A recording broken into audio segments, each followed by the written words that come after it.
বাচ্চাদের টিফিনের জন্য বলেন অথবা সন্ধ্যায় চায়ের সাথে পরিবেশনের জন্য বলেন, যদি সবচেয়ে সহজ আর মজাদার নাস্তা বানিয়ে পরিবেশন করতে চান তাহলে আজকের রেসিপিটা একদম পারফেক্ট। 1 কাপ আটা, 1/4 চা চামচ লবণ, 1 টেবিল চামচ রান্নার তেল দিয়ে ভালো করে মিশিয়ে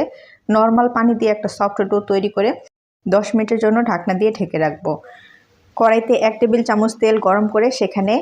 হাফ চামচ জিরা ফোড়ন দিয়ে 1 কাপ পেঁয়াজ কুচি, 3 থেকে 4টি কাঁচামরিচ কুচি, হাফ চা চামচ লবণ দিয়ে যতক্ষণ না পেঁয়াজটা নরম হয়ে যায় ততক্ষণ ভেজে নিয়েছি। তারপর সেখানে 1 চামচ আদা রসুন বাটা দিয়ে আবারও কিছুক্ষণ নেড়েচেড়ে সেখানে হাফ টেবিল চামচ ম্যাগি মশলা, 1/4 চা চামচ হলুদের গুঁড়া, 1/4 চা চামচ ধনিয়া গুঁড়া দিয়ে কিছুক্ষণ ভেজে হাফ চা চামচ মরিচের গুঁড়া দিয়ে আবারও ভালো করে ভেজে সেখানে আবারও 1 টেবিল চামচ রান্নার তেল দিয়ে একটা ডিম দিয়ে ঝুরি করে পেঁয়াজের সাথে ভালো করে মিশিয়ে 2টা মাঝারি সাইজের সিদ্ধ করা আলু দিয়ে খুব ভালো করে ডিমের সাথে মিশিয়ে 1 টেবিল চামচ টমেটো সস আর ধনেপাতা কুচি দিয়ে ভালো করে মিক্স করে নামিয়ে নিব। ডো থেকে ছোট ছোট লেচি কেটে পাতলা করে রুটি বেলে তারপর মাঝখান বরাবর পরিমাণ মতো পুর দিয়ে সাইডের অংশগুলোতে পানি লাগিয়ে সাইড থেকে এইভাবে 4 কোণা শেপের করে ভাঁজ করে দিব। তারপর আগে থেকে ভালো করে তেল গরম করে তেলে হালকা আছে 2 পাশে লালচে করে ভেজে নিলেই কিন্তু তৈরি হয়ে যাবে অসম্ভব মজার নাস্তা।